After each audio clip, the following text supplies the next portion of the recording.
მოგესალმებით. დღეს არის 1 სექტემბერი, შემოდგომის პირველი დღე, თვის დასაწყისი და it's my birthday, ჩემი დაბადების დღეა დღეს, 1 სექტემბერს მაქვს დაბადების დღე. რა კარგი რიცხვია არა? თვის დასაწყისი, შემოდგომის დასაწყისი, პირველი დღე. ზამთარში უნდა დავბადებულიყავი წესით, იმ დონეზე სიგიჟემდე მიყვარს ზამთარი. მაგრამ ზოგადად წელიწადის ყველა დრო მიყვარს ძალიან.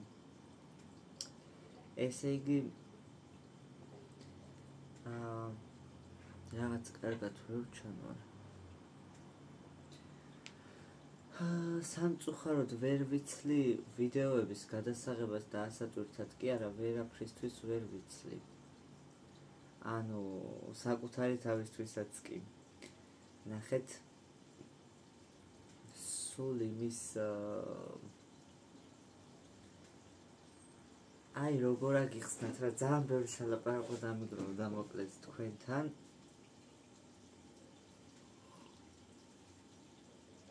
პირველ რიგში, რადგან დღეს ჩემი დაბადების დღეა და რადგან ვლოგის გადაღება გადავწყვიტე, მაგიტო გეტყვით, რომ დღეს არ ვმუშაობ, სამსახურში დამასვენეს და საერთოდ არ მაქვს განწყობა იმისა, რომ დღეს ჩემი დაბადების დღეა.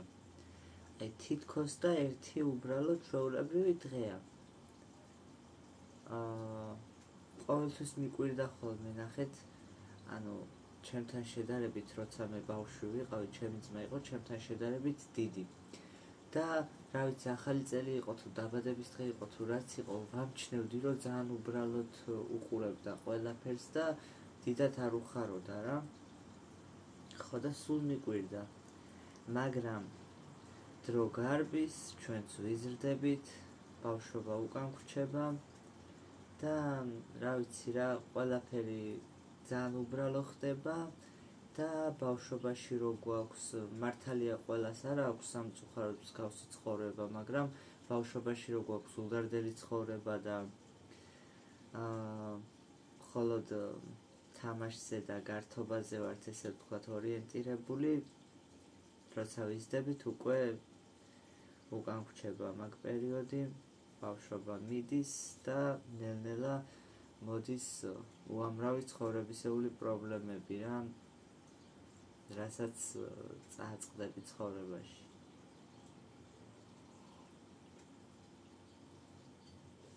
და რავი, საერთოდ არ მაქვს განწყობა და რაღაცა, არც არაფერი დამიგეგმავს, იმიტომ რომ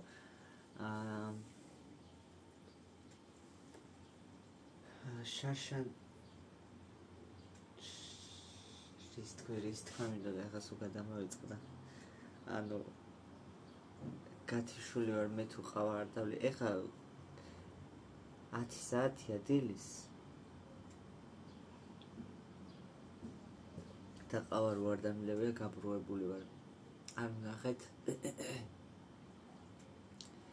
მე რო ჩამოვედი იტალიიდან საქართველოში, იყო უკვე 20 რიცხვი. 19-ში ჩამოვედით და დაახლოებით 22 რიცხვში, მაშინ როცა თარიღს დავხედე, გამახსენდა, რომ ვაიმე, ჩემი დაბადების დღე რა უცებ მოსულა თქო. ეს რა არის? რაღაცა წარწერა ამომიგდო. ვაიმე, ჩემი დაბადების დღე რა უცებ მოსულა თქო, საკუთარ თავს ვეუბნები და მაგამდე მართლა თავში აზრად არ მომსვლია, რომ ჩემი დაბადების დღე მოდიოდა. ანუ ბავშვობაში რო ვართ, რომ ერთი თვით ადრე ვიწყებთ დათვლას დროის, როდის მოვა ჩვენი დაბადების დღე, ეგრე არ მომხდარა ამ შემთხვევაში და საერთოდ არაფერიც არ დამიგეგმავს. ნახეთ, ბოლომდე ვიყავი სამსახურზე გადართული, იმიტომ რომ მე რო იტალიაში წავედი, ზოგადად ისეთი სამსახური მაქვს მაქსიმუმ 1 კვირა, რომ გაგიშვან. ისეთი სამსახური მაქვს რა, ზოგადად რომელ სამსახურში გინახავთ 20 დღიანი შვებულება.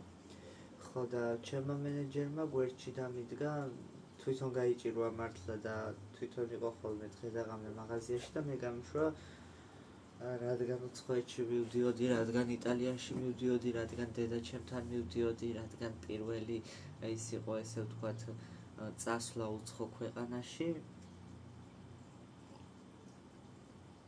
მაგიტო პატივი და გამიშვა. და ეს 20 დღე ვიყავი უფასო შვებულებაზე. კი იცით რომ მუშაობ, სწავლობ, რავი, ცხოვრობ, ანუ ქირას ვიხდი თბილისში და დიდათ არ მიყვარს მშობლების შეწუხება. კი ვიწევს ძალიან ხშირად, მაგრამ ნახეთ, როცა მე მაქვს იმის შესაძლებლობა, რომ პირველ რიგში ღმერთმა მაჩუქა ხელები, ფეხები, ტვინი და მით უმეტეს თბილისში ახლა მაქვს იმის შესაძლებლობა ახალგაზრდა ბიჭს რომ სადმე წავიდე, ვიმუშაო, საკუთარი შემოსავალი მქონდეს და არ მიწევდეს მშობლების შეწუხება. და შესაბამისად თან მით უმეტეს ახლა მუშაობა რო დავიწყე და შრომის ფასი ვისწავლე, ესე ვთქვათ, ფულიც დავაფასე და ჩემ მშობლებს დიდათ არ ვაწუხებ, იმიტომ რომ ისევ ჩვენ შეგვიქმნა კარგი მომავალი, ის რაც არ უნდა იყოს, რა ვიცი. რაც არ უნდა გააკეთონ, ყველაფერი ჩვენთვის კეთდება ისევ და ისევ. თან დედაჩემი ისეთი პიროვნებაა, რომ თავისთვის დაიკლებს და შვილებს გამოუგზავნის, ესე ვთქვათ.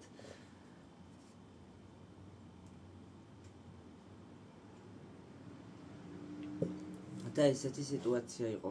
მე ხო 1 აგვისტოს წავედი იტალიაში. ჩამოვედი სამსახურში გამოვედი 21 აგვისტოს. და ეს 10 დღე მქონდა დარჩენილი იმისთვის, რომ მემუშავა. ამ 10 დღეში, რასაც მოვასწრებდი, ის იქნებოდა ჩემი ხელფასი ამ თვეში. ეხლა 10 რიცხვში ჩამერიცხება ეს 10 დღის ნამუშევარი ხელფასი, საათები. და მერე იმის იქეთათვის 10 რიცხვამდე უკვე ხელფასი აღარ მექნება. და შესაბამისად ვცდილობდი, რა თქმა უნდა, რომ მაქსიმალურად მეტი საათები მემუშავა, რომ ამ 10 დღეში რაც უფრო მეც ვიმუშავებდი, რა თქმა უნდა, მით უფრო მეტი თანხა ჩამერიცხებოდა და როგორღაც ის 20 დღე რაც არ ვიმუშავე, მინდოდა რომ ცოტათი მაინც ამომექაჩა.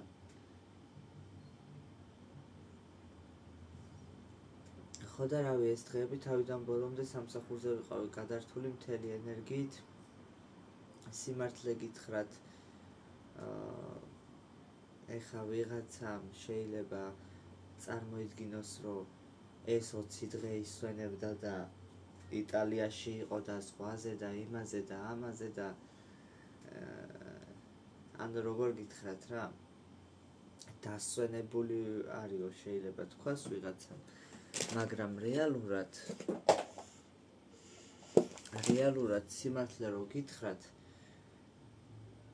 კი, საუკეთესო გამოცდილება იყო, საუკეთესო ზაფხული მქონდა, საუკეთესო დასვენება იყო, მაგრამ სიმართლე რო გითხრათ, რომ დასვენებული ჩამოვედი თქო მოგატყუებთ, ანუ დაღლილი ჩამოვედი, მაინც უენერგიობას ვგრძნობდი, ჯერ მარტო მგზავრობა იმდენი საათი, ანუ 7 საათი, 6-7 საათი ოსტონიდან რომამდე, რომში დილის 8 საათზე ვიყავით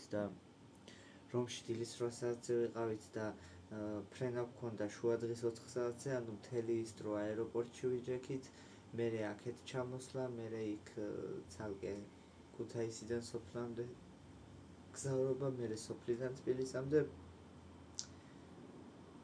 არ დაგიმალავთ და ცოტა გადამღლელი იყო. მით უმეტეს 5 დღით რომ მიდიან და რაღაცა ტურებით, მე არ ვიცი, 2 დღე მარტო მგზავრობას უნდები. მაგრამ რა თქმა უნდა გამიჩნდა სურვილი, რომ კი ვერ ვახერხებ ახლა სამწუხაროდ ადამიანებს იმდენი გეგმები და ოცნებები გვაქვს ცხოვრებაში, რომ სამწუხაროდ ესეთი ცხოვრებით ვერ ვახერხებთ, რომ ყველა ოცნებები ავიხდინოთ, რაც გულით გვინდა. საქართველოში ეგ სიტუაცია. რავი, ნებისმიერი ქვეყანა აიღე, ხა შენ თუ უჭკვიანესი პიროვნება ხარ და უნიჭიერესი და ძალიან მშრომელი, ყველგან მიაღწევ რაღაცას, მაგრამ ყოველ შემთხვევაში საქართველოში არ არის მარტივი, როცა არ არის მარტივი შენს ყველა ოცნებებს მიაღწიო, როცა ესეთი ხელფასებია, ესეთი ფასები აქვს პროდუქციას და როცა რა ვიცი, ქვეყანაში ესეთი სიტუაციაა.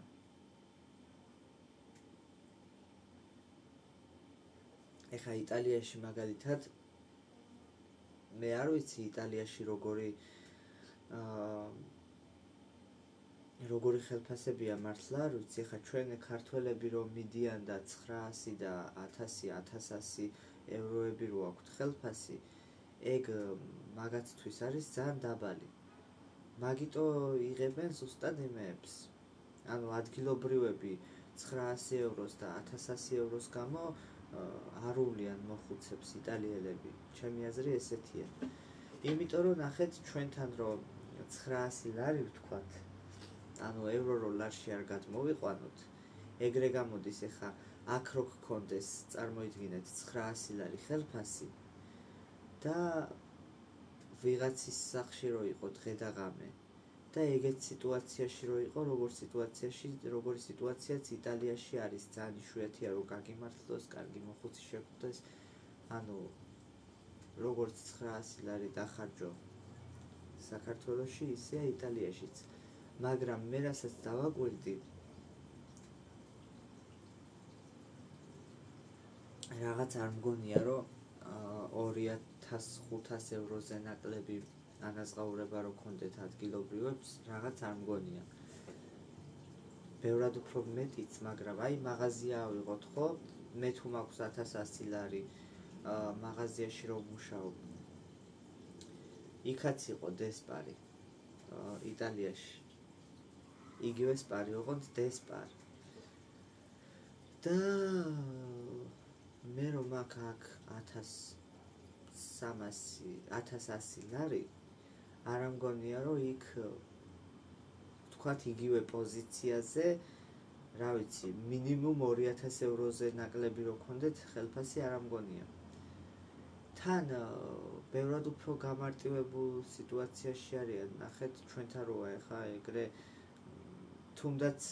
თუნდაც ის სიტუაცია ავიღოთ, მე ხა ყველაფერს დავაკვირდი, რაც მაინტერესებდა, იქ როგორი ცხოვრება იყო, აქ როგორი ცხოვრება იყო, ყველაფერს ვადარებდი ერთმანეთს, საქართველოს, იტალიას, ძალიან ბევრ რაღაცას ვადარებდი ერთმანეთზე და მაღაზიის მხრივ რასაც დავაკვირდი, იყო ის, რომ იქ გამარტივებულად იყო ყველაფერი რა. აი მაგალითად ჩვენ თუ აქ პოლს წმინდავთ და ვხვეტავთ პოლის ჯოხით და პოლის ტიროთი, იქ ღამის 11 საათზე ვიყავი შესული. თუ არა 8 საათზე იკეტებოდა თუ რაღაც, ნუ მოკლედ რო იკეტებოდა, მაგ პერიოდში ვიყავით შესული მაღაზიაში და ესე რაღაცა კერხერის დიდი აპარატი იყო, ესე ხელი ქონდა მოკიდებული, ბორბლებზე იყო, მიაგორებდა, მიყვებოდა ქალი და წმინდავდა პოლს. ფასებიც ეხა ჩვენ რომ ჯერ პრინტერით ვბეჭდავთ, მერე ამ ფასებს ვჭრით, მერე ვადებთ, ფრჩხილები რო გვაქვს დამტყდარი ფასების დებით, ესე ვთქვათ, უცხოეთში ბევრგან არ არის ეგრე რა. ანუ პირდაპირ მონიტორი აყენია და კომპიუტერიდან გადაიტან ფასებს მარტივად მონიტორზე და არ მოგიწევს იმ ფურცლების ჭრა და ფასების დადება და წარამარა რო იცვლება მერე ფასი. მოკლედ რა 1000 ის არის ფაქტორია და მაგას თავი დავანებოთ ეხლა მაგ ამბავზე საუბარს. ხო, დღეს რა გეგმები მაქვს? ხო და საიდან დავიწყე და სადამდე მოვედი? ვაფშე სხვა თემაზე ვაპირებდი საუბარს და ვაფშე სხვა თემაზე გადავედი. მოკლედ სოფელში წასვლა ვიფიქრე, იმიტომ რომ რატომღაც ყველაზე მშვიდად თავს გვგრძნობ სოფელში. იქ რო ვიყავი, ახლა არ ვაფასებდი, იმიტომ რომ უკვე მობეზრებული მქონდა ერთი და იგივე სიტუაცია. სოფელში სულ ერთი და იგივე სიტუაციაა და ისეთი არაფერი არ ხდება, არ გაქვს ადამიანს, ახალგაზრდას, რომელიც ცხოვრობს სოფელში, არ აქვს განვითარების საშუალება, იმიტომ რომ იქ სკოლის მეტი არაფერი არაა, დაამთავრებ სკოლას, სოფელში. უნივერსიტეტი კი არა, მაღაზია ძლივს არის ელემენტარული, სამსახურზე ზედმეტია საუბარი, სოფელში არ გაქვს განვითარების საშუალება. ხო და ძალიან კაი ვქენი, რომ წამოვედი. და ეხლა რომ წამოვედი და მოვწყდი იქაურობას, ძალიან იშვიათად, მაგრამ როცა ჩავდივარ, ძალიან მშვიდად ვგრძნობ თავს სოფელში.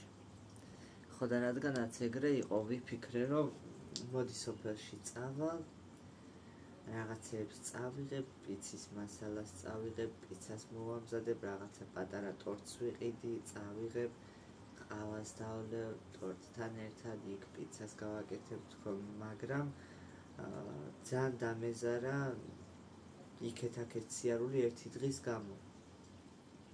მე რო დღეს წავსულიყავი, თუნდაც დილის, რა ვიცი, დილის 8 საათზეც რო წავსულიყავი, 9, 10, 11, 12 პირველისკენ რო ჩავიდოდი სახლში, მერე ხვალდილას უნდა გამეღვიძა 7:30-ზე უკვე ავტობუსს უნდა დავხვედროდი, რო ჩამოვიდოდი თბილისში, გამოვსულიყავი სახლში, დამეტოვებია ვთქვათ ჩანთა, ამეღო გასაღები, მერე წავსულიყავი ეგრევე გავქცეულიყავი სამსახურში. კიდე გადაღლა იყო, ხვდებით? სულ გადარბენებზე ვარ და ეგ ჩემთვის კიდე დამატებითი ის გამოვიდოდა ტვირთი და გადავწყვიტე, რომ ეს ერთი დღე პირველ რიგში მივხვდი იმას, რომ სახლში ყოფნა არ მინდოდა.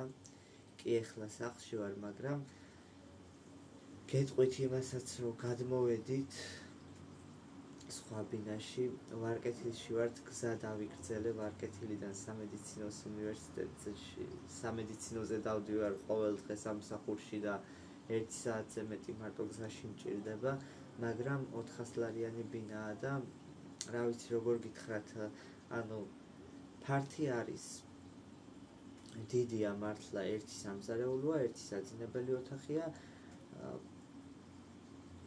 არის დიდი ოთახებია, მაგრამ ძველებურად რა, უკანა მხარესაც ეტყობა, რომ ძველებურ სტილში მოწყობილი, ძველებური ავეჯი, რავი, 5 ლოგინი დგას, დივანიც არის, 2-3 კარა და მოკლედ, რა ვიცი, ყველაფერია, მაგრამ ზედმეტად გადატვირთულია და უბრალოდ ვერ დავლაგდი რა.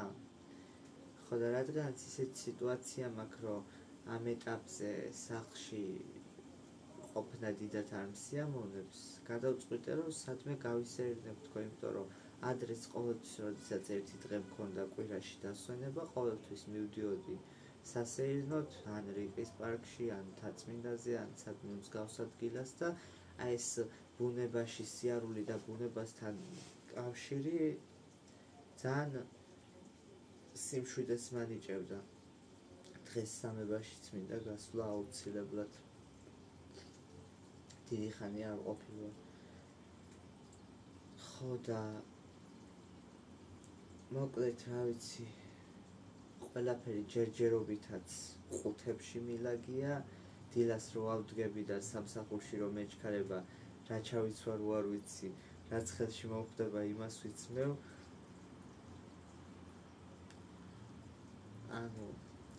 სულ ცდილობ, რომ განვითარდე, წინ წავიდე, მაგრამ ბრუნავ, ერთი და იგივე სიტუაციაში ვბუქსაობ, ერთი და იგივე, ყველანაირად ერთი და იგივე სიტუაციაში ვარ და მე ეს ერთფეროვნება ძალიან არ შემიძლია რა, ისეთი პიროვნება რა გავაკეთო, მაქვს ანუ მარტივად მბეზდება ერთი და იგივე სიტუაცია, მაგრამ თან მაქვს ახლის შიში და ეს ყველაფერი ძალიან ხელს მიშლის რა. აი თუნდაც სამსახური ავიღოთ, ხო? ბეზრდება, მინდა შეცვლა, მინდა სხვა სამსახური ვიპოვო, გადავიდე, მაგრამ თან შიში მაქვს, რომ იქ ესეთი სიტუაცია რო არ იყოს, როგორიც აქ არის, იქ რო ვერ მოვეწყო, იქ რო არ მომეწონოს, ესა და ეს ამდენი ფიქრი მშლის რა. ანუ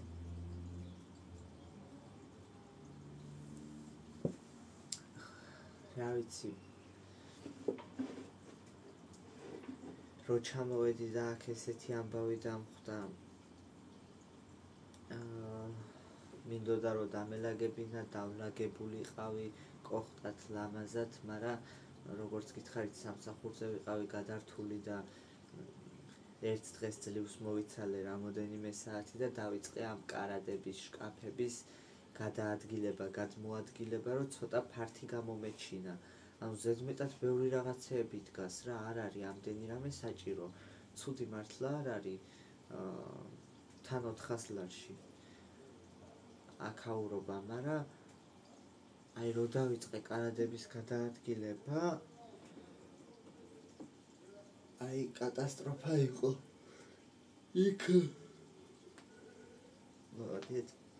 იქ მდივანი ვერ ჩავატიე, გადმოვწიე ისევ აქეთ კარადა ხელებში შემომეშალა, ისეთი დაძველებული იყო.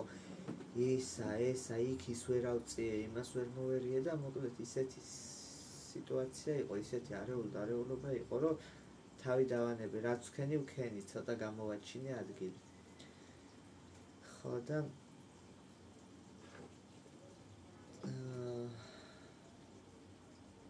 ესეთი სიტუაცია იყო, რომ მინდოდა მთაწმინდაზე ან სადმე გასეირნება, სადმე გასვლა, მაგრამ რადგანაც იყო ჩემი დაბადების დღე, მარტო არ მინდოდა რომ გავსულიყავი.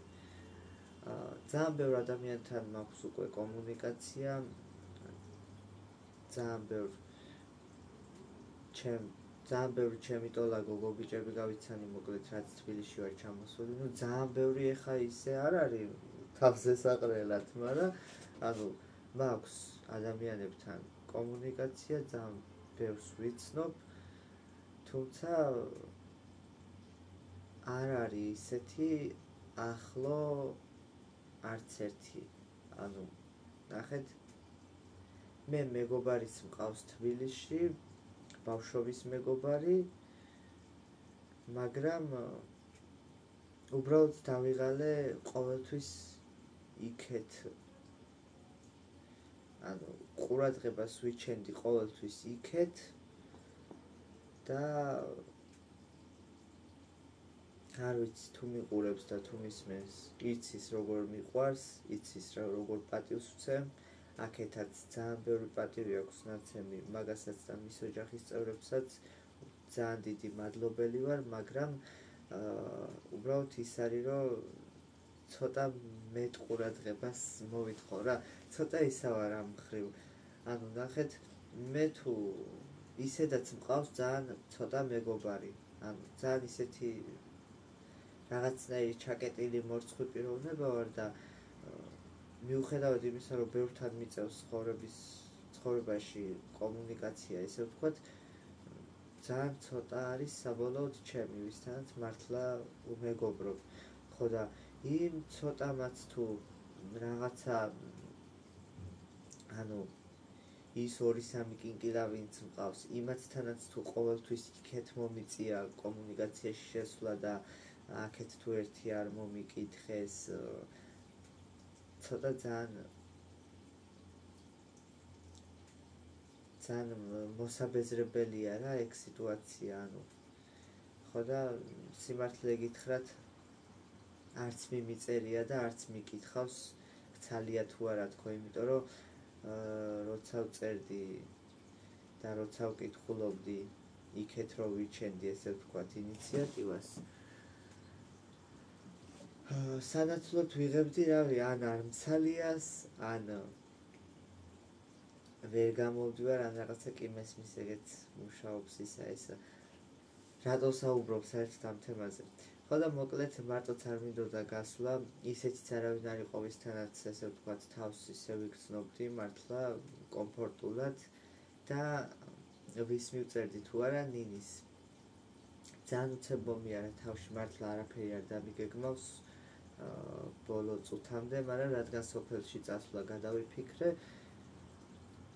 მივხვდი რომ მინდოდა სეირნობა ბუნებაში და მივწერე ნინის, რომ მეთქი ხვალ ჩემი დაბადების დღეა, ესე და ესე ესეთი სიტუაცია მაქვს, სახლში ყოფნა არ მინდა. მინდა თქო რომ სადმე გავიდეთ, ვისაუბროთ, რავი რამე მივირთვათ, ყავა დავლიოთ თქო და ძალიან თუ მოხერხდება მოკლედ ეს ყველაფერი ძალიან გამიხარდება თქო და წერს ესეთ რაღაცას, რომ 1 სექტემბერი არისო მარიამ ბლანკთან დაკავშირებული დღეო და ძალიან გამიხარდაო, რომ თან დაბადების დღეები ისე მიყვარსო, რომ ესე მოკლედ რა ესეთი ხმოვანი გამომიგზავნა, რომ ძალიან გამიხარდაო, რომ ესაო შენს დაბადების დღეზეო გამოიჩინე ინიციატივაო, რომ ჩემთან გინდოდა საუბარიო, ჩემთან ერთად გასვლაო და სიამოვნებით მოვახერხებო რა წამოსვლასო, ოღონდ ნახევარი დღეო, მთელი დღე ვერ წამოვალო რა. იკა სოფელში არის წასულიო, ევას დიდი ხნით ვერ ვტოვებო და უბრალოდ ნახევარი დღე გავიდეთო და მეთქი კი ბატონო მეც ეგრე მაწყობს თქო და გადავწყვიტეთ ესეთი რაღაცა რომ მთაწმინდაზე წავსულიყავით, მერე მთაწმინდიდან წამოსული თბილისი გალერეა თბილისი არის რუსთაველის კი არა და თავისუფლების მეტროსთან როა და მათ გვინდოდა შესვლა, გავივლიდით, გამოვივლიდით, რამე შევჭამდით რაღაცა, მაგრამ საღამოს მწერს ძალიან მოწიწებით, რომ მართლა ძალიან მერიდებაო და რაღაცაო. მოკლედ რა, გასაგებ ენაზე მომწერა რა თქმა უნდა, რომ ესაო ანუ ჯერ მარტო დიდი დრო იკარგებაო წასვლა წამოსვლაშიო, ჯერ მეტრო, მერე საბაგირო, ესაო, ანუ მთაწმინდაზე რო წავიდეთო, დიდი დრო დაგვეკარგებაო და იქ ევაზე განვიცდიო, მერე რა შვებაო, როგორ არისო და მირჩევნიაო, რომ ჩემთან ახლოს გამოხვიდეო. მესმისო, რომ შენ დაბადების დღეზე მინდოდაო, რომ შენ აგერჩია ადგილი, სად წავიდოდითო, შენ როგორც გინდოდა ისე ყოფილიყო ყველაფერიო, მაგრამ თუ არ გეწყინებაო, მეთქი რა პრობლემაა თქო, მე შენთან უბრალოდ შეხვედრა ვისურვე თქო, საუბარი რომ მჭირდებოდა შენთან, მაგიტო გადავწყვიტე თქო, შენთან ერთად დღევანდელი დღის გატარება თქო და არ აქვს ჩემთვის ადგილს მნიშვნელობა თქო და ეს ყველაფერი რო აუხსენი, ძალიან გაუხარდა, რომ გაუგე, გამიგო, მოკლედ ძალიან ისე ზედაპირულად ვსაუბრობ ახლა და ესაო რა ქვია, ანუ ის დრო რაც გზაში უნდა დაგვეკარგაო ვთქვათ იქ მეტროში ესა აქო ვისაუბრებთო და უფრო ისეთი იქნებაო რა. ხო და ესე 12-ისკენ გავალ, რა ქვია მაგ პარკს აღარ მახსოვს, ანუ ნინი სადაც ცხოვრობს მაგასთან არის ახლოს, დიდუბეში არის, ვარ მაგ პარკში ნამყოფი, მოკლედ პარკში გავისეირნებთ, ვისაუბრებთ, რავი მაკდონალდში შევალთ ალბათ, მოვიფიქრებთ რა რამეს, რას ვიზავთ, რას გავაკეთებთ, რას მივირთმევთ, ყველაფერს მოვიფიქრებთ. საღამოს მერე ჩემი ძმა და დეიდაშვილი სამსახურს მორჩება, რაღაცა ლუდს დავლევთ ცოტას და საბოლოო ჯამში სასიამოვნო და საინტერესო დღე გამოვა და ესე დაუგეგმავად მოხდა ყველაფერი, მოკლედ გავიქეცი ხა და რა ვიცი, ვეცდები რომ ხშირად გადავიღო ვიდეოები, მაგრამ ძალიან ერთი და იგივე სიტუაციაში ვარ, და რავი რა, ეგეთი სიტუაცია მაქვს დღევანდელი დღით, რაც შეიძლება მეტად უნდა დავტკბე, შევირგო, ვისიამოვნო, განვიტვირთო და არ ვიცი, არანაირი პრობლემა არ მაქვს, რამე ისეთი სერიოზული, არც ოჯახში, არც ურთიერთობაში, არც ფინანსურად თუნდაც, რავი, არანაირი პრობლემა არ მაქვს ისეთი სერიოზული, რაც ხელს უნდა მიშლიდეს, ესე ვთქვათ, ცხოვრებაში, მაგრამ ყოველთვის ვარ ცუდად, ყოველთვის ვარ უენერგიოდ, მოთენთილი, დაღლილი, გადატვირთული, გადარბენებზე და აი ეს მიკვირს, რომ რატო ვარ ესე. სულ ვცდილობ მართლა ყოველდღიურად იმას ვცდილობ, რომ რაღაც გამოვასწორო. რავი, იქ სიგარეტს რო ეწევი, მაგაზე ძალიან ბევრს მუშაობ, რომ მოვუკლო, არ მოვწიო, იქ კვების გამოსწორებაზე ვცდილობ, რომ ჯანსაღი საკვები მივირთვა, რავი, ძალიან ბევრ ამას ვცდილობ, ძილის პრობლემა მინდა გამოვასწორო, დილას ადრე ადგომა,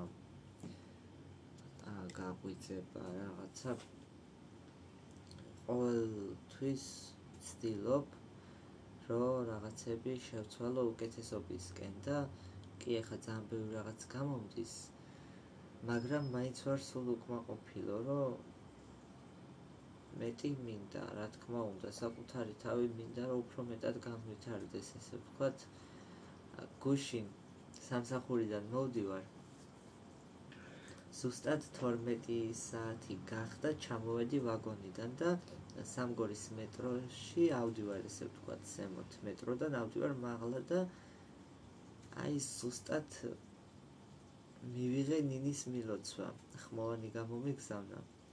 ჩავრთე ვუსმენ და თან რომ ავდივარ მაღლა, ხედავ რომ ჩემს გვერდით მუყაოს კარდონზე გაწოლილი ორი კაცი წევს მეტროში რა, გაჭირვებულები და კი მანამდეც მინახავს რომ მან დიწვდნენ და რა თქმა უნდა გული დამწყდომია, მაგრამ აი მით უმეტეს განსაკუთრებით იმოქმედა ჩემ დაბადების დღეზე, იმიტომ რომ დავფიქრდი და უცებ წამიერად გავაანალიზე ის, თუ რამდენად ბედნიერი უნდა ვიყო და რამდენად კმაყოფილი უნდა ვიყო საკუთარი თავის და ოჯახის.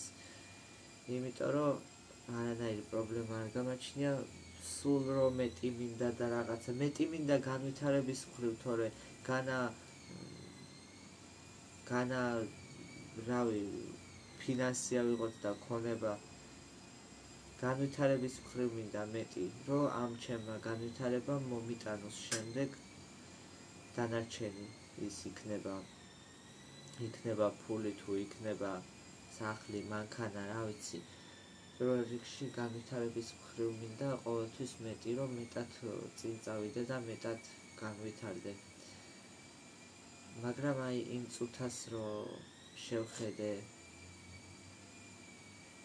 ორ ადამიანს, რომელიც მუყაოს კარდონებზე იწვნენ, მაგ დროს გავაანალიზე თუ რამდენად ბედნიერი ვარ და რამდენ რამეს მივაღწიე. იმიტომ რომ მართლაც ეგრეა რა. ძალიან ბევრს უჭირს, ძალიან ბევრს არ აქვს ის, რაც შენ გაქვს, ასე რომ ყოველთვის დააფასეთ ის, რაც გაქვთ და ის, რაც გაგაჩნიათ. პირველ რიგში ის ხალხი, ვინც გვერდში გყავთ და ვინც გვერდში გიდგათ, ის ხალხი დააფასეთ პირველ რიგში, თორე რო არ გეყოლებათ, მერე გული დაგწყდებათ. გავიქეცი ახლა, რა ჩავიცვა, მოვიფიქრო, ცოტა დავლაგდე და წავიდე 12-ისკენ კი წავალ დიდუბეში და რა ვიცი, რასაც მოვახერხებ, გადავიღებ და აგიტვირთავთ. ანუ იტალიაში გადაღებული ვიდეოები, ყველაზე მთავარი ეხლაც არ დამიდია, ალბერო ბელოში ვიყავი, პოლონი, ანუ ამარეზე ვიყავი, ულამაზესი ადგილები, მაგ ვიდეოები ჯერაც არ დამიდია. რა ვიცი, როგორც კი მოვახერხებ, აგიტვირთავთ აუცილებლად. ამადროებით, მადლობა მოლოცვისთვის წინასწარ. ბედნიერებას, ჯანმრთელობას და ყოველივე საუკეთესოს გისურვებთ ყველას.